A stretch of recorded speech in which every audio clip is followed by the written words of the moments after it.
Welcome back to the Andrew and Ian Show. I'm Andrew Soroka here again with Ian. Hi, Ian. Another week gone. Getting very, very close now to the NFL playoffs. Obviously, this week we got the college football playoffs kicking off this weekend as well. But how you doing this evening, man? Yeah, no complaints on my end so far. Thankfully, I'm not an NFL player who was literally dropping the ball this weekend, so can't really complain there. Yeah, definitely can't complain there. Yeah, let's talk about that. So we counted and we watched all the games this weekend together, mostly through Red Zone, and then we had a couple games that we were really interested in on. Uh, we counted 42 total fumbles just on Sunday and Monday.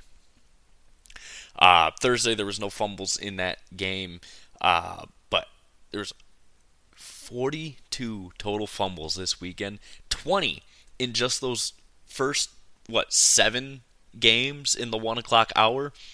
In fact, it was so bad, we saw, I think in the first 15 minutes of the day, we already had seen like at least five fumbles at that point. And, most of these were happening the first 2, 3 minutes of the games.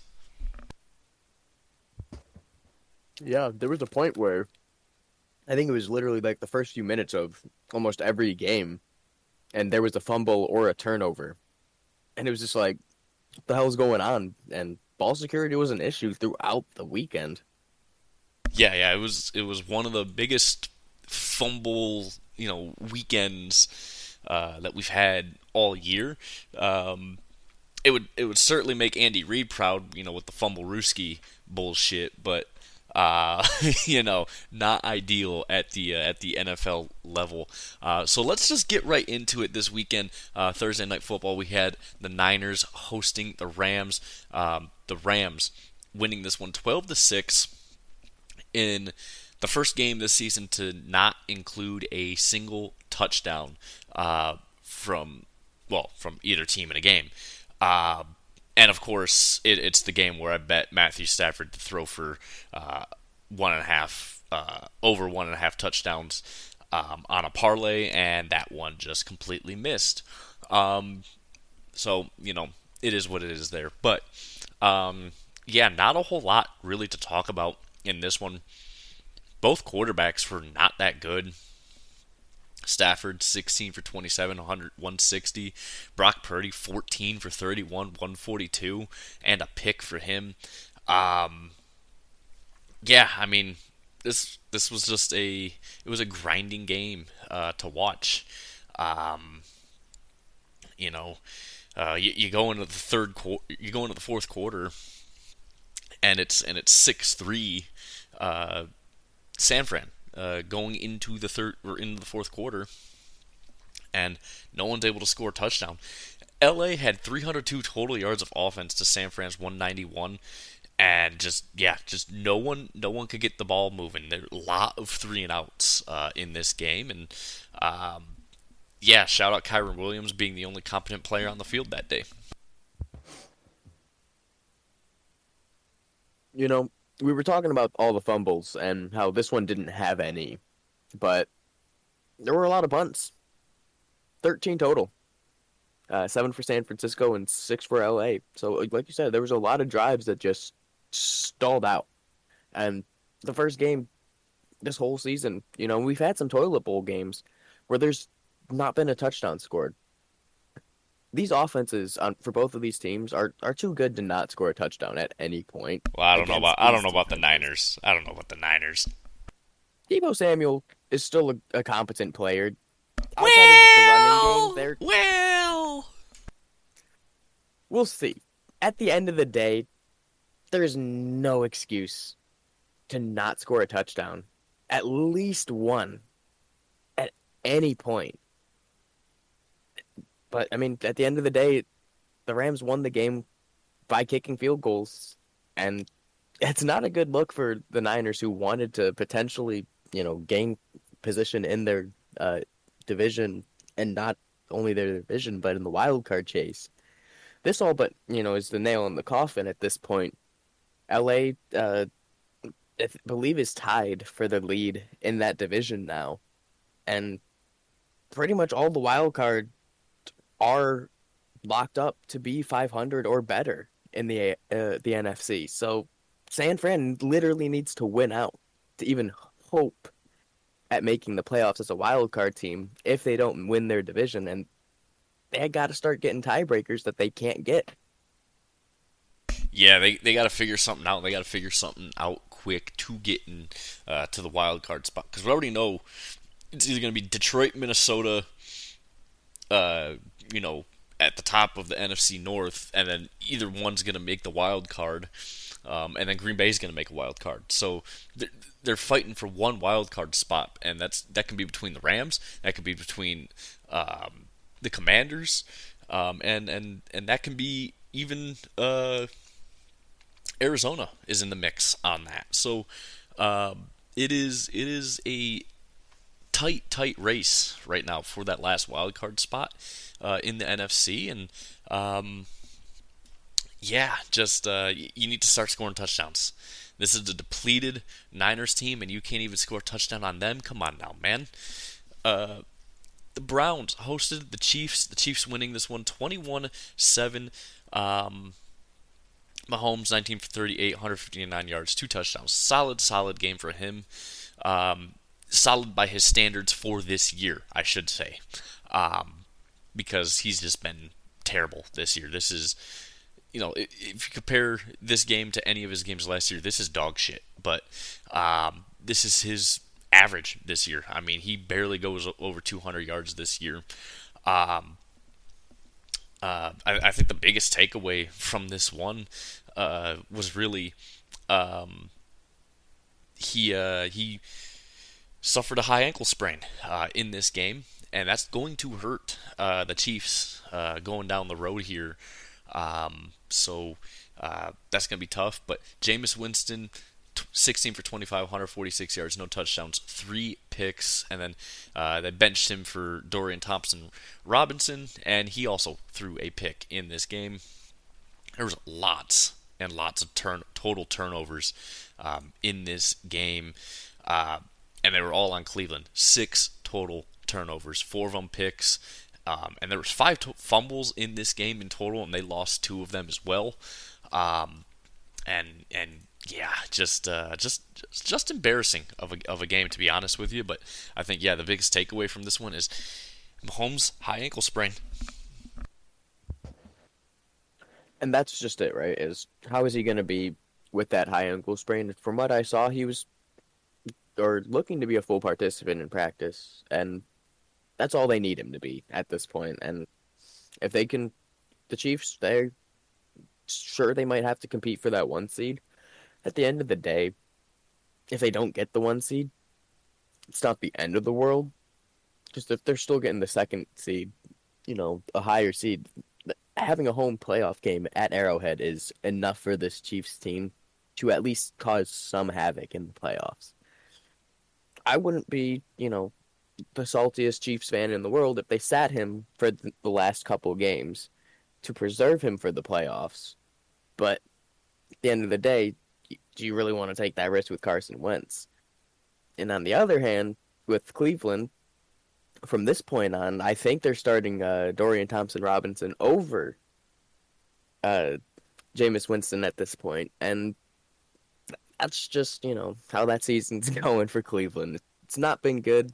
They had the opportunity to actually compete with the Chiefs in this one, and Jameis Winston quite literally kept handing the ball to the Chiefs. Yeah, they had multiple chances. They were in the red zone multiple times, or they'd be on the Chiefs 30, and Jameis Winston would just throw a dart right to fucking the Chiefs secondary in the end zone. It's like, dude, just stop throwing the deep ball. Do what you've been doing to kill this Chiefs team, and that is just do these short passes. Stop trying to throw the deep ball. You can't throw the deep ball. You keep fucking throwing interceptions, and eventually something had to give, and they sat him. The Titans hosted the Bengals. The Bengals winning this one 37-27. Um, in a game that was actually winnable for the Titans. They were actually playing very, very well until they kind of fell apart in the second half. Um, they just kind of uh, let the Bengals just pull away here. They go into the first quarter or go into the second quarter up 14-7, and then they allow Cincy to score on three straight drives towards the end of that second quarter. I mean, they were in this game for a while, and then yeah, just some garbage time points for Tennessee to get back into it, but. Their defense did a really good job. Their offense just let them down. 6 total turnovers. Um, and it was just terrible, all round terrible. Will Levis with 3 interceptions, Mason Rudolph threw one as well. I mean, yeah, and the thing with Will Levis, he was 8 for 12, and three of those 4 incompletions were picks. That's how bad he was in this game. And Joe Burrow, I mean, it's just Joe Burrow and Jamar Chase. They just have insane, stats in this game as they always do.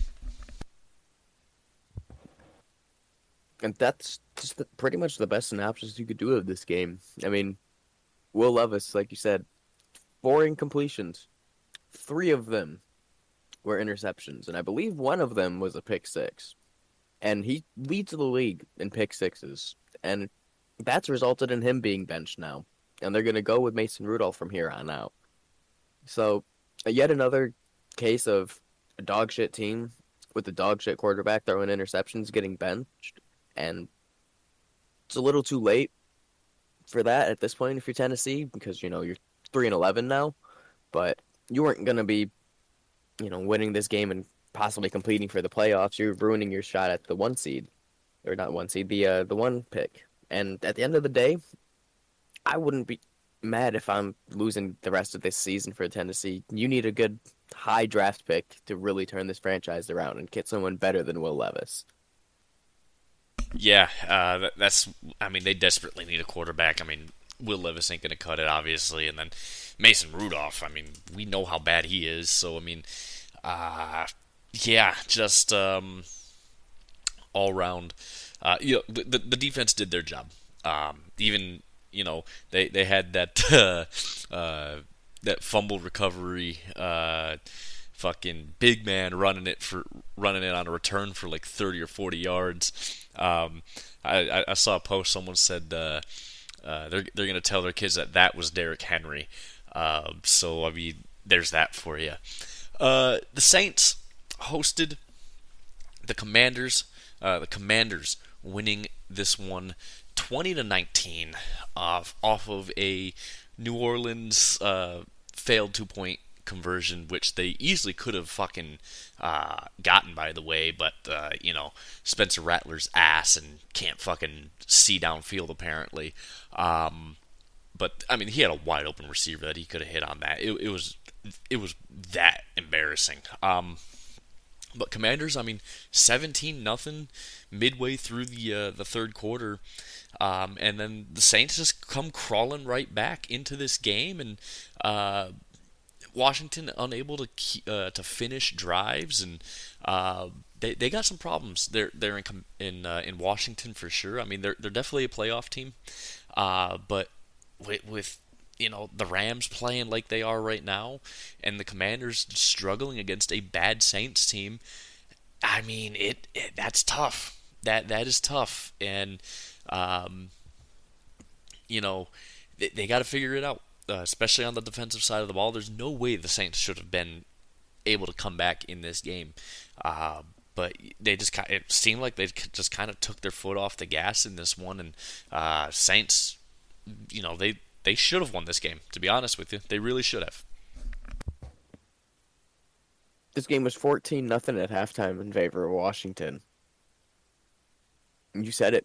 The Saints should not have been able to come back in this one and should not have been allowed to be within a failed 2 point conversion of winning this game. This was just Washington is not ready yet to be, the world beater that they want to be. And, once they start beating bad teams, how they're supposed to beat bad teams, like they were doing earlier in the year, then they'll start to get that confidence back. But right now, they're playing like a team that they know that they're not going to win their division. They have a chance to really screw with NFC seeding with their matchup against the Eagles coming up. And they barely survive against the Saints. So part of me is thinking like maybe they were caught looking ahead to Philly, but Spencer Rattler is starting at QB at some point or came in at quarterback in this game, and you just cannot let him almost do a game-winning drive on you and call yourself a playoff team and expect to win a playoff game. Yeah, I mean, look, if they can make some noise against Philly, I would love it, especially because we'll get to the Lions because they need that help. But yeah, I mean, it's a game. It's the game the Saints should have won because the Commanders just kind of gave up trying. Um, yeah, it was just not a good game from the Commanders in that second half. The Giants hosted the Ravens. The Ravens winning this one 35-14. Um, the Ravens are now 2-5 with Derrick Henry rushing for under 100 yards this year. Lamar Jackson 21 for 25, 5 touchdowns, 290 yards. Absolutely elite, play from him, and 65 yards on 6 carries as well. He did fumble early in the game. In fact, it was on their first drive of the game, and he knew it was his fault. But yeah, either way, great game from him. For New York, I mean, you were able to score, but it's not hard to score on this Ravens secondary, and or this defense as a whole, but mostly that secondary. And I mean, Tim Boyle was able to throw a touchdown pass in this game because of that. And also, this game, when we were watching, it made me really realize Malik Neighbors, when they get a good quarterback in New York, he's going to be fucking insanely good. That's pretty much the only takeaway I have for the Giants in this game is Malik Neighbors is going to be dangerous if you get him a quarterback. But on the other end, Lamar Jackson got a Jackson 5 yet again. I mean, yes, it's against the Giants. This is a game where Derrick Henry ran for 67 yards against the Giants. No touchdowns on the ground for this Ravens offense, and that's normally their specialty. They like to score on the ground, they like to pound the rock. Lamar Jackson's not really seen as a passer, but he'll still throw 5 touchdowns on your head. Didn't have 300 yards. Doesn't matter. He still threw for 5 touchdowns. At the end of the day, he made up for that fumble that he had on literally the first drive. It was within like what? I think it was one of the few that we saw within the first minute of the game. And, you know, he made up for it. And that's all he has to do. And Baltimore, they're in that competition with Pittsburgh for their division, but they all but have a wild card spot locked up because of the just ineptitude of the wild card competing teams in the AFC. Yeah, and we'll get to some of that ineptitude later because we still have a chance. We only have 2 teams left that are able to make the playoffs as the AFC wild card team and finish 500. But again, super low percentage on that one. The Panthers hosted the Cowboys. Cowboys winning this one 30-14. Bryce Young, he returned to form. 19 for 28, 219 yards, 1 touchdown, 2 picks. Normal Bryce Young things. We thought maybe he was turning the corner. Nope. Just nope. He also fumbled twice in this game. He was responsible for all of their turnovers in this game. All 4 turnovers. 2 picks, 2 fumbles that he lost. Yeah, just all around terrible, terrible game. The first time the Panthers are favored in a game since 2022, and they get absolutely annihilated. Cooper Rush, 18 for 29, 214 yards, three touchdowns, no picks for him. And Rico Dowdle, 149 yards on 25 carries, very solid game from him as well. And Zeke, you're cooked, buddy. Uh, you could have told Zeke he was cooked before Dallas signed him this offseason. I mean, you're not wrong. Granted, You're not wrong, but this game really proved it. yeah, but at the end of the day, like you said, Carolina, the first game you were favorited since 2022, and you lose by 16 to the Dallas Cowboys. It's terrible. That's all I have to say about that. Yeah, I don't get that at all. How you could be that was enough for me to pick them in my pick'em league, and I'm really regretting that decision. The Jags hosted the Jets. Jets finally getting back in the win column, 32-25. Aaron Rodgers had a pretty solid outing for once this year. 16 for 30, 289 yards, three touchdowns, no picks. Really, really solid game. And 45 yards on six carries as well, with a long of 18, leading his team in rushing. Uh, I thought he was too old to be running like that, but I mean, here the fuck we are still, man. Um, but overall, I mean, look, this was a good game for this Jets on the offensive side of the ball. Defensively, they have regressed since firing Saleh earlier this season. But I mean, they also played the Jags. I mean, Jacksonville. Mac Jones went 31 for 46, two touchdowns, two picks, 294 yards. So I mean, a solid day all around. But uh, yeah, I mean, this Jets defense has regressed a lot. But Sauce Gardner finally getting a pick for the first time in God knows how long. He is, in fact, alive. I was going to say the exact same thing. We did finally have a Sauce Gardner spotting this weekend, and he got a pick. The end of the day, the Jets, it's kind of, you know, confidence instilling a little bit to see Aaron Rodgers play like he did, especially running wise. But at the end of the day, it's just not a good win. You beat the Jets by a touchdown, or the Jags by a touchdown.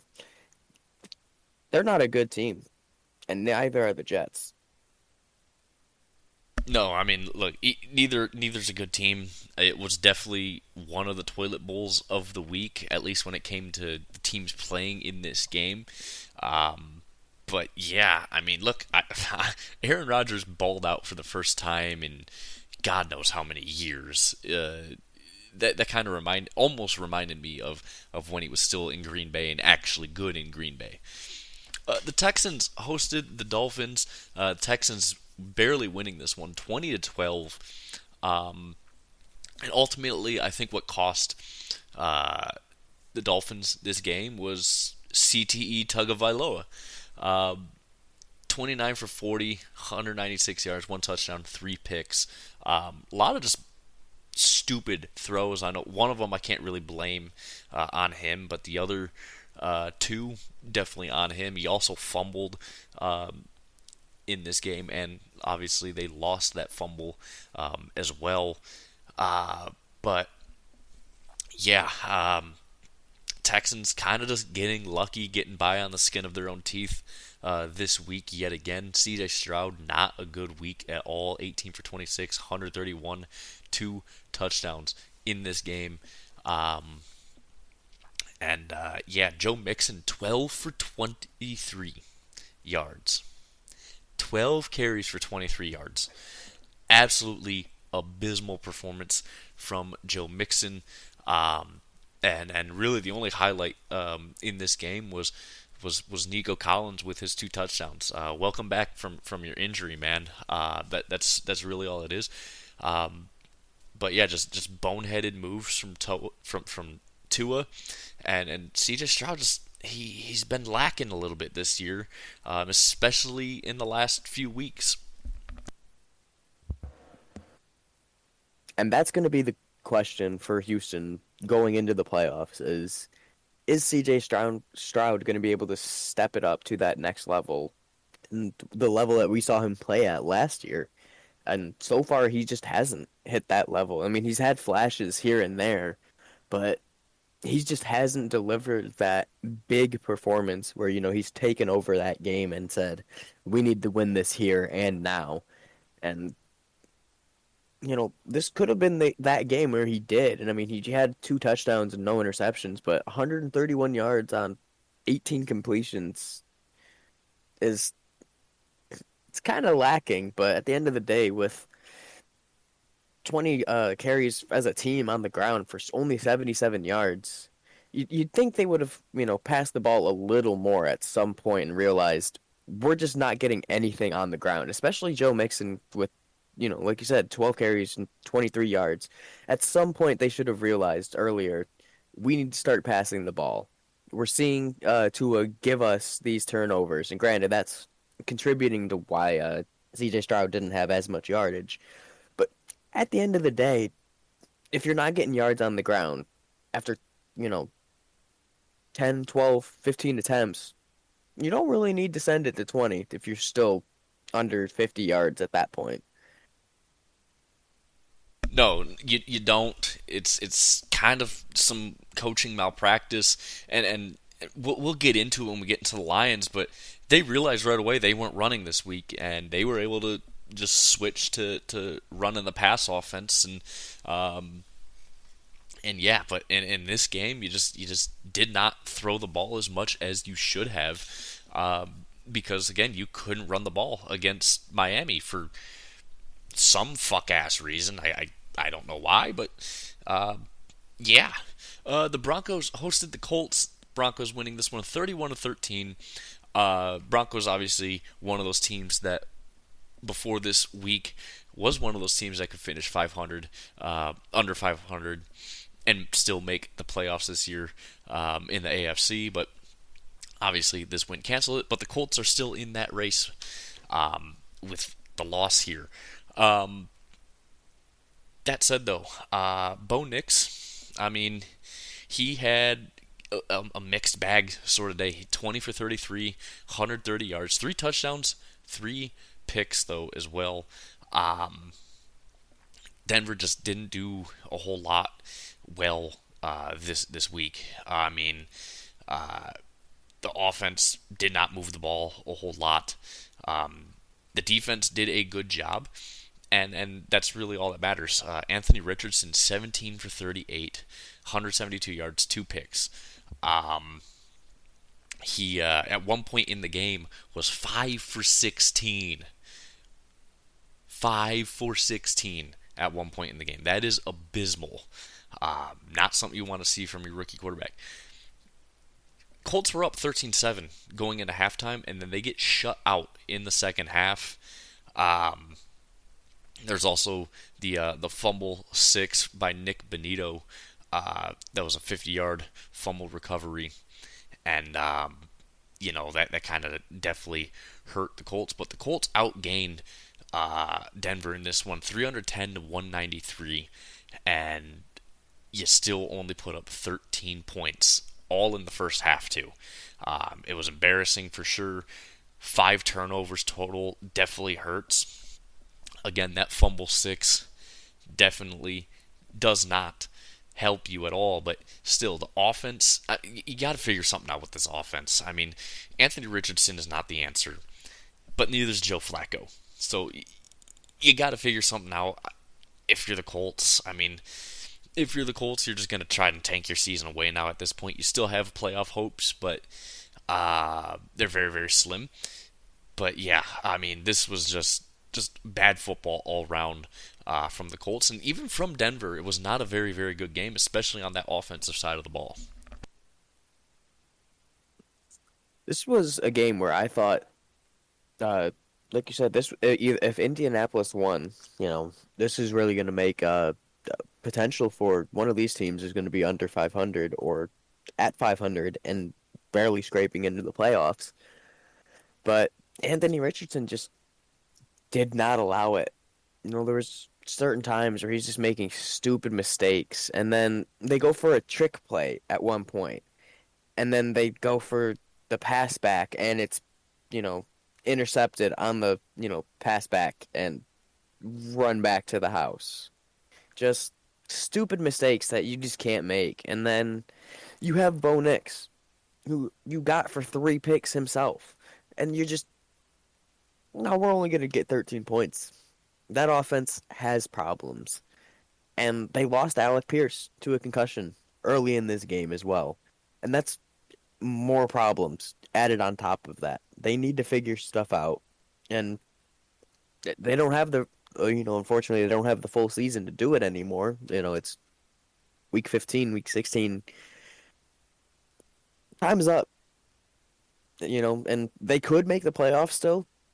It's slim to none at this point. Yeah, and the thing is too is that the Colts had high hopes this year. At least the media did, the fans did. Here in Indy, where I'm at, people had hope coming into the season, and I told them, I was telling these Colts fans, I was like, I wouldn't be so trustworthy in this team. One, you have Anthony Richardson, he ain't gonna be good, and two, that defense has lots of holes in it, and you kind of saw that on display this entire in this entire game. Like, this game kind of embodied what the Colts have been all year, and that is just terrible quarterback play and holes all over the defense. Even when the Broncos aren't having a great offensive day, you still allow them to put up a lot of points on offense. So, yeah, just kind of just that embodiment of the Colts season. Eagles hosted the Steelers. Eagles winning this one 27-13 in the Battle of Pennsylvania. It was a pretty solid game all round. Jalen Hurts, 25 for 32, 290 yards, 2 touchdowns. Really, really solid day from him. Saquon did get shut down, but the Steelers' defense is really, really good against the run, so you kind of expected him to have that 19 carries for 65 yards. Maybe not necessarily have that sort of yardage, but you expected well under 100 yards this week. On the other side, I mean, Pittsburgh's offense doing what Pittsburgh's offense does against any sort of competent defense. And I mean, Philly came into this game with the number 1 defense in the league. And yeah, they kind of just didn't look all too well. 14 for 22, 128, 1 touchdown for Russell Wilson. Najee Harris leading your rushing with 6 carries for 14 yards. Yeah, just not good at all for the Steelers offense. And the craziest thing ever, there was over 10 minutes left in the games. Eagles on their own 3-yard line. Pittsburgh had all 3 timeouts. They never touched the ball again at that point. That is a problem. There's lots of coaching malpractice in that drive alone, but yeah, lots of problems there in Pittsburgh in this game. Problems in Pittsburgh is that's a pretty nice way to put it. I'd say it's a little sugarcoating, but they got to figure this offense out. Every so often, they'll have Russell Wilson go back to looking like he was playing how he was, when he got drafted by Seattle. And other times you have this, where, they just can't get it going. And in the playoffs, you need to be able to get it going against, some of, if not the best defenses in the NFL. Now, granted, they're in the AFC. They have the benefit of they might end up playing Baltimore in the playoffs. And Baltimore's defense is not the greatest. That being said, you don't have the ability to play Baltimore every week in the playoffs. You need to find a way to beat a good defense and to score on a good defense and score in the second half. I mean, this was a close game at halftime, and then Philly only managed 10 points in the second half, but that was just enough to really keep it out of Pittsburgh's hands. And having three timeouts and not calling it at all, and you don't see the ball at all for the rest of the game it's just abysmal. You can't have it. And that's another thing that will cost you a playoff game. Yeah, I mean, the defense could not get off the field in those last 10 minutes. That is embarrassing. And the thing is that the Eagles didn't even score on that drive, and they started on their own three. There's almost 11 minutes left in the game. It was like 10:47 if I remember correctly, and they didn't even score on that drive in those 10 minutes. That is bad. That is really really bad. So yeah, Pittsburgh, they got a lot of problems they need to fix, and they got to fix them real fast before these playoffs start. The Cardinals hosted the Patriots. The Cardinals winning this one 30-17. Um, Kyler Murray, 23 for 32, 24. No touchdowns, no picks, but a good outing for him. Um, I said in the previews that this game is going to kind of, in a way, hinge on what version of Kyler Murray you get. And you got a good Kyler Murray this week. He was more focused on the game than, Madden this week. Trey McBride obviously leading the way, 10 targets, 9 receptions, 87 yards. Really solid game from him. Marvin, Marvin Harrison Jr., man, he had so much potential. 6 targets, only 2 receptions. It's not good enough. But James Conner was really, I think, the story for this Cardinals team. 16 carries, 110 yards, 2 touchdowns. Really, really great game from him. And Cardinals staying in the hunt for their division, especially with, obviously the Rams having won against the Niners this week. That didn't really help the Cardinals out, but the Seahawks lost, so that helps them out in a way, but they're still, a game behind each of those teams. The Cardinals are the epitome of these past few weeks of we should have gotten those. We needed these wins and we just couldn't get them. Now you play the Patriots and you finally get one. You had a chance when the first time you played Seattle in Seattle and you lost 16-6. The next week you follow it up with a loss in Minnesota by 1 where you're up very like it was like what was it 20-6 at some point in that game. Let Okay, no, it me. was 19-16 Yeah. or 13 at one point. And at the end of the third quarter, it's 19-13. And you just let them win. The way that happened, just you can't let that happen. And now they play again. They follow that up with another loss to Seattle, so they don't have the tiebreaker over Seattle. And they lost to the Rams earlier in the season. So right now, the only tiebreaker they have is over the Niners in their own division. And that's if the Niners even somehow make it up to the top of that division, and they probably won't. So Arizona has to really start winning games. And this is a good win to, get back on the right path. And next week they have the Panthers who, are inept in pretty much all the areas of football. So you have a chance to really start cementing yourself back into not only the wild card, but your own divisional race. And if you beat the Rams and the Niners to end your season, you might end up winning your division. Yeah, they need to win out, and they need, both the Rams and the Seahawks to start losing, a lot of games, and that's I don't think we're gonna get a wild card team out of the NFC West. Obviously, we're not gonna get one out of the NFC South because, least serious division in all of football there. But yeah, just all round. Um, Arizona, they need to win out the rest of the year to even have a shot at their division. The Chargers hosted the Bucks. Bucks winning this one 40-17. Finally, a great outing. A much needed great outing from Baker Mayfield. 22 for 27, 288, 4 touchdowns, 1 pick. Solid. Just solid all round from him.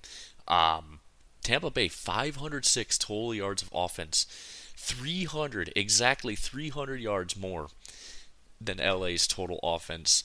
LA, I mean, they're one of those. They're still in the wild card. They're in that last seed of the wild card right now in the AFC. One of those two teams, them and Indy, the two teams that are still able, and I guess three teams, Miami. One of those three teams are going to be in the playoffs, and it's possible any of them could be under 500, but it's very very unlikely because this Chargers team is, I think, still good on the defensive side of the ball, but they just didn't look good this week, and Baker Mayfield decided to just ball out, and the offense they are struggling offensively. Especially because now they're missing J.K. Dobbins, and that hurts exactly what this Chargers offense is about because he's kind of the, I guess, if you want to make a comparison to Jim Harbaugh's time at Michigan, he's the Blake Corum of this Chargers offense. He's the one that gets it going with that run game, and they don't have it anymore. And Justin Herbert's got to throw the ball a hell of a lot more. And while he's great, he's a really really good quarterback. It's not what this LA offense is designed to do. And that's exactly it. Without J.K. Dobbins, this offense is all but inept. You know, for Jim Harbaugh, you didn't want Justin Herbert to be throwing 30 or more times in a game, not just because, you want to preserve his arm and you want to be able to, have him unleash in the playoffs when, you know he's a gunslinger. You know he can just absolutely throw the ball wherever you want it, whenever you want it. The other part of it is he's getting lit up when he's letting some of these balls go. He's getting injured. He's getting hurt. You don't have that, safety of just being able to hand the ball off, and you're not the target anymore. You're not taking the hit anymore. You are taking that hit. You are the main guy in that offense, and having Justin Herbert step back 33 times to pass, and you only got 195 yards out of it. He threw a pick. That's something you're going to have happen again. Is Justin Herbert is going to start throwing picks again, and that's going to start losing them games again.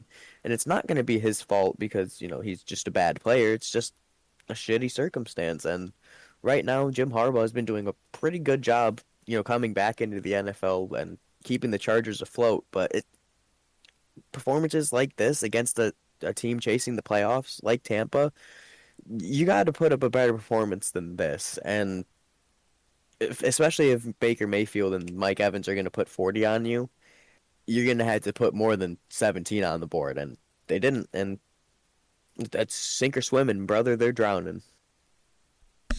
Yeah, they're starting to drown just a little bit because, yeah, I mean, J.K. Dobbins was a big part of their success on offense early on in the year, and they're missing that big part. This game was obviously game of the week. Not so much for us Lions fans, but overall, I mean, if you love really really high scoring offensive games, this was the game for you. Lions hosting the Bills. Bills winning this one 48-42. This is how you know that just football in general is just such a weird sport. Jared Goff had a game earlier this year where he threw 5 interceptions and they still won the game. Jared Goff this week throws for 494 yards, 5 touchdowns, no picks, and they lose. Obviously, I mean, there's a lot to talk about in this game. One, obviously, Josh Allen is elite. I think everyone knows that, but I think this game kind of just showed it. But that said, obviously, the Lions were only starting 4 they were starting 5 players at the start of this game that are NFL level actual starters, day 1 starters. They lost 2 guys on defense that are huge. Carlton Davis, their number 1 corner, out with a fractured jaw, done for the season. Aleem McNeil, torn ACL, midway through the game, done for the season now. The only day one starter left on this defensive front is Zadarius Smith, who doesn't play every single snap on defense, and Jack Campbell, who's only a year two guy at linebacker. That's all you got. And then you have, basically two NFL ready safeties, and that's it. So you have four guys really, and really three guys that are NFL starters plus one that is kind of a rotational guy at this point in his career, and the way the Lions are utilizing him with Zadarius Smith. Yeah, and then they lost another corner. Who was that? That broke his ankle in this game. Khalil Yeah, Dorsey. Khalil Dorsey. And he's more of a special Yeah, teamer, yeah. but because of the defensive Yep, injuries, he's been playing defense, and that just adds more to the yep. issues. More fuel to the fire. And then also I think the biggest loss on the offense that you could have not named Jared Goff, David Montgomery, out for the season, torn MCL. Uh, yeah, I mean this Lions team. I, it hurts to say it because we're obviously Lions fans, but the Lions season is done. You can't go forward with this defense being 90%, you know, either second string guys, rotational pieces, or guys off the street like Jamal Adams. You just can't fucking have it.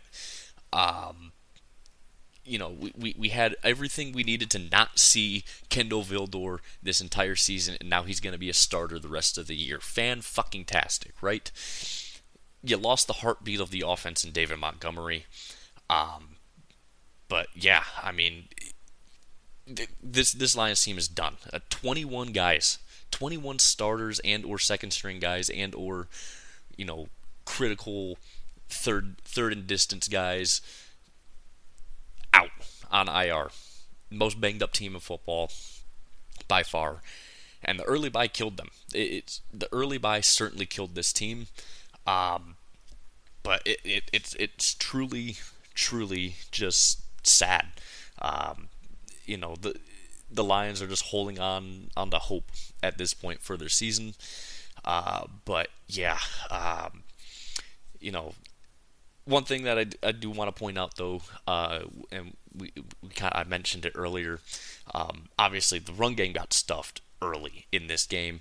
I mean, Jahmyr Gibbs 8 carries for 31 yards. Montgomery before his injury 5 carries for 4 yards. Yeah, they couldn't run the ball on this Bills defense. That I mean, they were stacking the box because they'd been one of the worst rush defenses all year. They stacked the box and they were able to shut down the run game of Detroit, and that's kind of the heartbeat of this offense.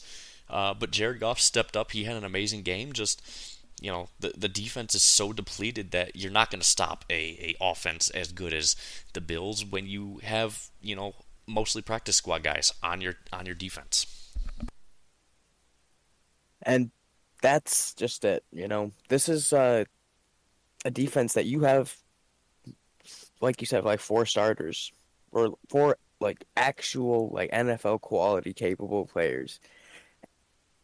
And yet at the end of the day, I'm not saying the sky is falling. This isn't the end because of the score. This was a 6-point game at the end, and it had no right being a 6-point game by the end. And ultimately, the Lions could have won this game if they didn't go for that onside kick with 12 minutes left, if they didn't, Dan Campbell themselves to this, if they didn't go 0 for 2 on their first 2 drives, they could have walked away from this one a winner. And to be able to say that, even with the defense that you have right now, this is what we all thought would be a potential Super Bowl matchup, and this is exactly what we would have expected out of it. I'm not calling the season's done. It sucks. Yeah, it's just next man up at this point, and it has been for however long. They're 12-2. This is their best statistical season they've had in history, even with all of the injuries they've already had. This offense is next level and can and will continue to win them games. See, It's just a matter of, can the defense do enough? Can the special teams do enough? Can the offense not shoot themselves in the foot to do enough to win this game? Can Dan Campbell keep his nuts in his pants? this is where I'm going to disagree with you. Is you can't keep doing next man up when you don't have any next man up. You don't have anyone to be that next man up. I mean, Ali McNeil was your next man up sort of deal. If you really think about it and you look at the numbers, here's something for you. Ali McNeil leads this team in pressures. Um, he has 50 pressures this year. Do you know who's in second place in pressures on this defense? Aiden Hutchinson. Yes. Aiden Hutchinson, who only played 5 fucking games, is your number 2 guy in pressures. You just lost your number 1 guy in pressures. Technically, you lost your number 2 guy in pressures because Aiden would obviously be absolutely murdering in terms of pressures. Um, but there's no more next man up. You can't sell me on the next man up. I mean, there is no next man up when you're signing guys off the street just to have a body on your team. Um, it's Dan Campbell must have done something to piss off the football gods because this is just unfair in a way. But the other thing too is that defense wins championships, and this isn't college where you can just keep outscoring opponents. Especially when it comes to the playoffs. Yeah, you might be able to get away with it in the regular season, but come playoff football and regular season football, two completely different things, and you have to figure it out. They have to win out though. The rest of this season if they want to even have a chance to making it to the Super Bowl because you get that bye week in the playoffs as the 1 seed, and there's no team of football that needs a bye week more than these Lions. So it's a tough road ahead. It is a tall hill to climb, but honestly, with the lack of defense right now, I just don't see how this Lions team moves forward this year. But football is weird.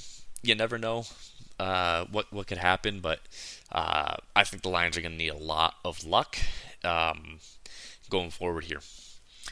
Sunday night football, we had the Seahawks host the Packers. Packers winning this one 30-13 in a game that was just completely dominated by this Packers team. Jordan Love, 20 for 27, 229 yards, 2 touchdowns. Jacobs, 26 carries, 94 yards, and a touchdown as well. Green Bay just dominated offensively in all facets of the game. Geno Smith returned to form. Didn't throw for a touchdown. He did throw a pick in this game, though. Sam Howell also threw a pick in this game for the Seahawks. But,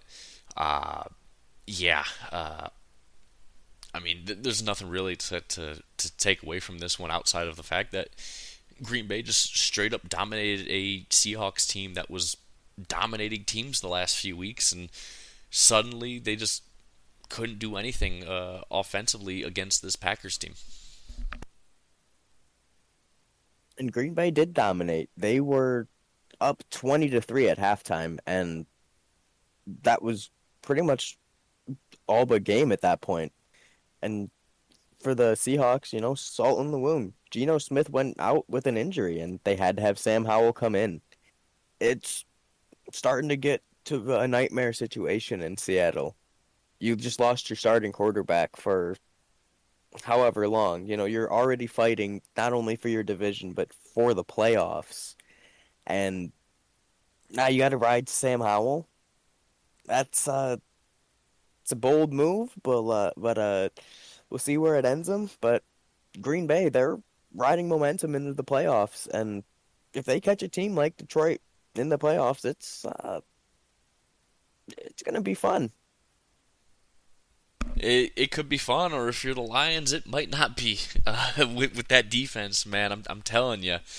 Uh, but yeah, point remains. It would be fun regardless. At least when it comes to the offensive side of the game.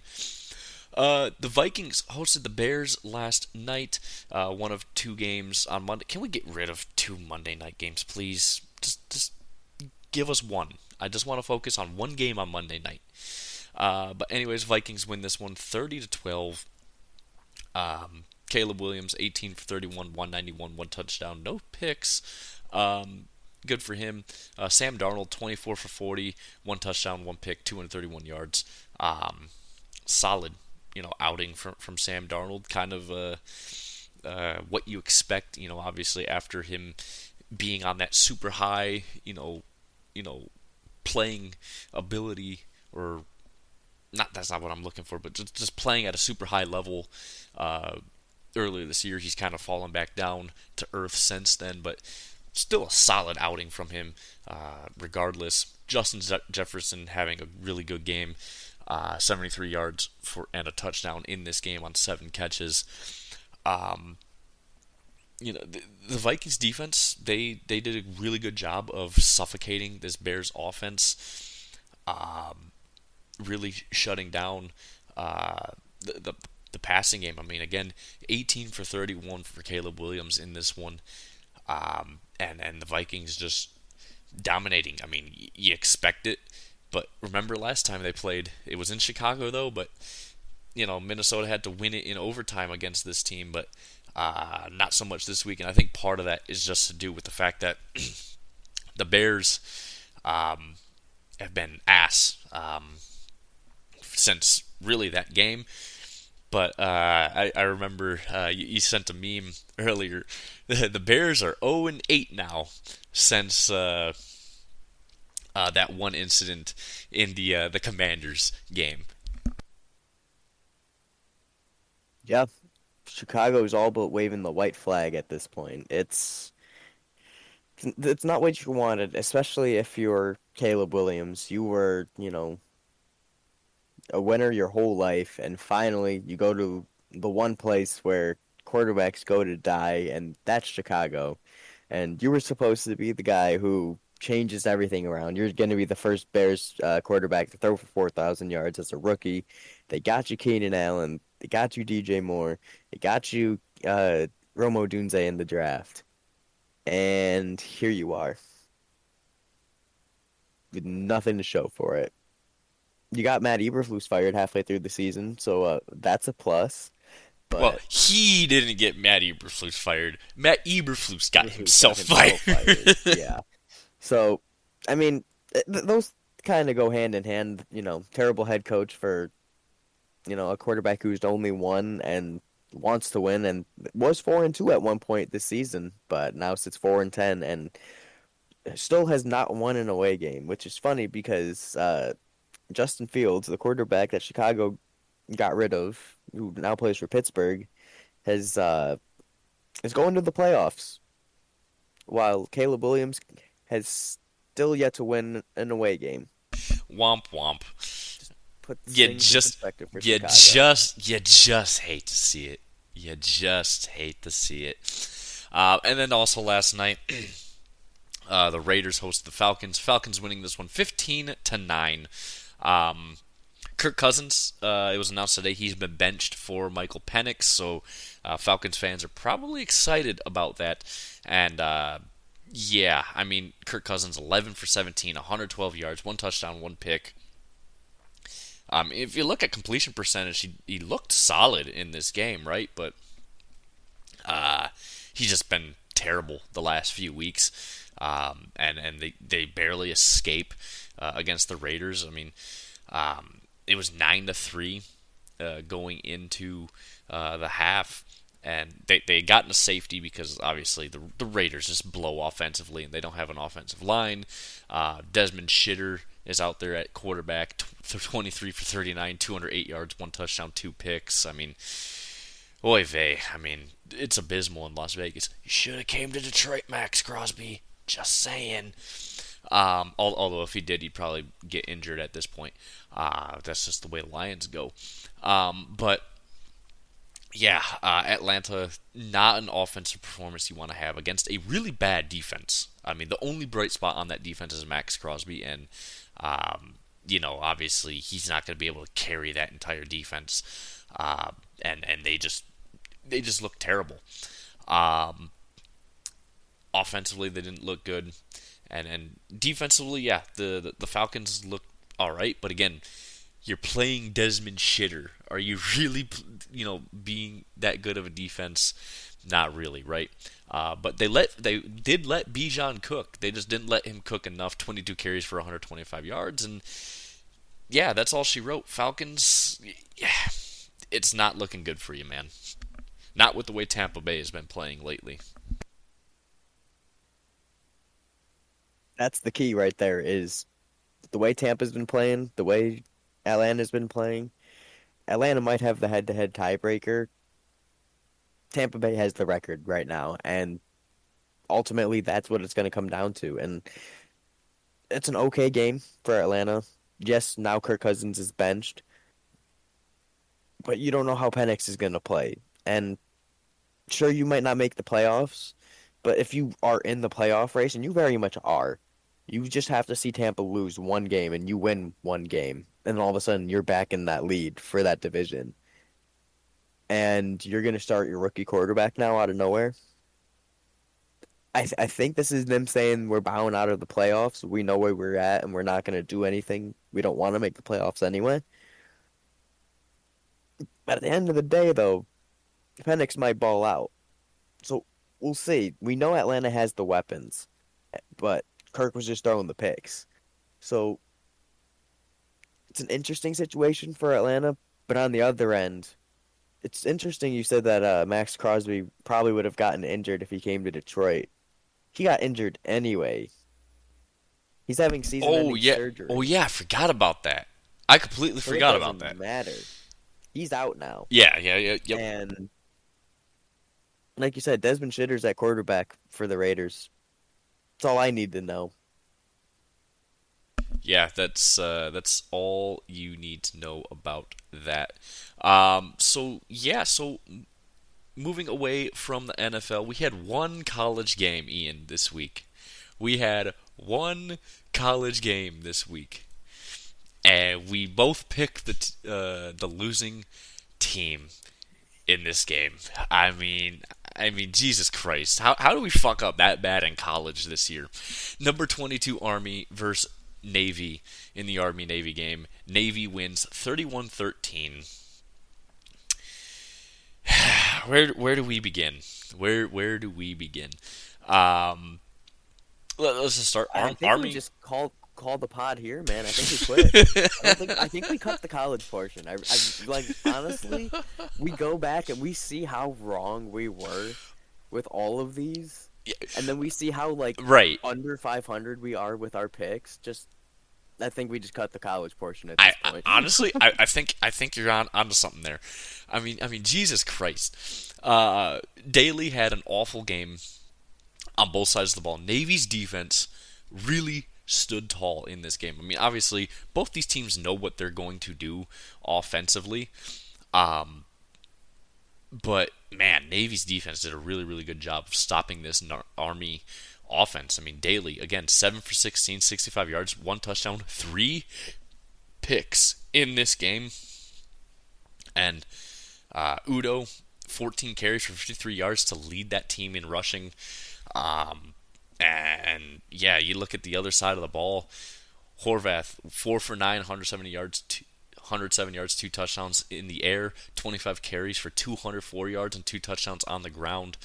I mean, that's what you expect from Navy, right? And you expect Army to put up similar numbers, but this is the first time since 2013 that this game went over 40 total points scored. So it tells you just how low scoring this game normally is. But yeah, Navy just a dominant performance on both sides of the ball, and Army just struggling. But it's funny because they won a conference championship game, but they still had another regular season game to play. I understand why they have this game on its own week, but for fuck's sake, now that both these teams are in a conference, you can't have that anymore. You just can't. And maybe I sound like a boomer or whatever, but I don't care. You just can't have a team play a conference championship game while the other one is sitting around at home preparing for this game. And I think that's why Army struggled as well, as they didn't have that week to prepare that they always do against Navy. And that's a reasonable point. I didn't even think about that. Is Army did play a game and Navy was just sitting around, you know, preparing, and that ultimately could have been the difference. And it doesn't excuse, Army did lose the game. They lost by 18 points. You could speculate all you want, but at the end of the day, the score was what the score was, and Blake Horvath ran all over Army.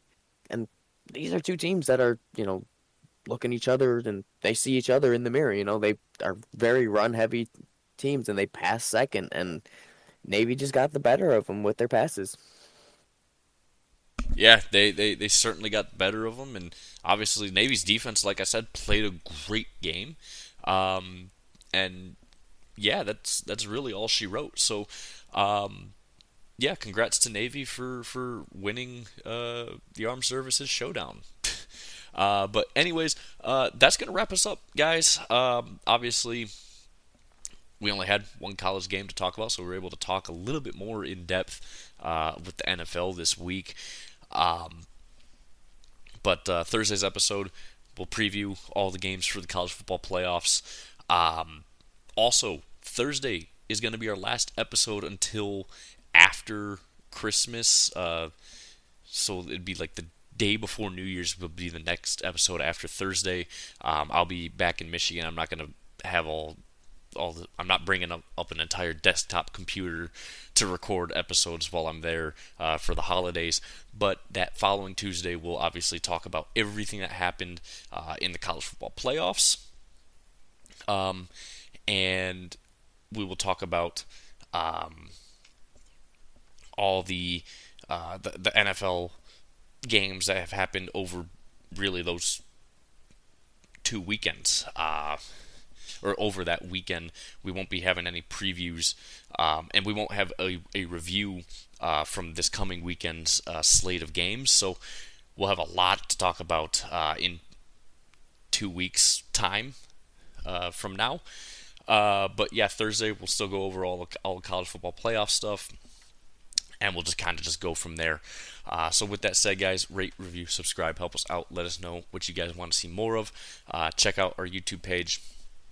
Follow us on Twitter or X, whatever the fuck you want to call it, at the Andrew and Ian Show. Keep sharing the podcast, guys. We're going to keep growing this thing. Thank you guys again so much for listening, and we will see you guys on Thursday.